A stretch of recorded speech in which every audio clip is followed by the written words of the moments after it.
Masih ingat Anissa Rahma, mantan anggota Cherry Belle? Ini kabarnya sekarang. Sosok Anissa Rahma pasti sudah tak asing lagi bagi pecinta musik tanah air.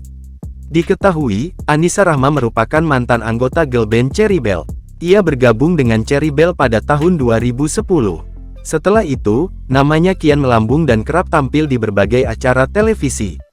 Lama tak terdengar lagi, lantas bagaimana kabarnya sekarang?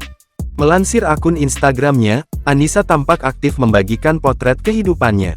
Terbaru, ia membagikan unggahan bersama kedua putri kembarnya. Anissa pun kini telah menjalankan bisnis yang ia miliki, yaitu Twinny Homedress dan Anissa Rahma Official. Adapun bisnis Anissa ini bergerak di bidang pakaian muslimah. Selain itu, ia pun menjadi brand ambasador Quran Cordoba. Diketahui, Anissa Rahma telah menikah dengan Anandito Dwis pada tanggal 16 September tahun 2018. Rumah tangga mereka berdua kini sudah berjalan kurang lebih selama 4 tahun.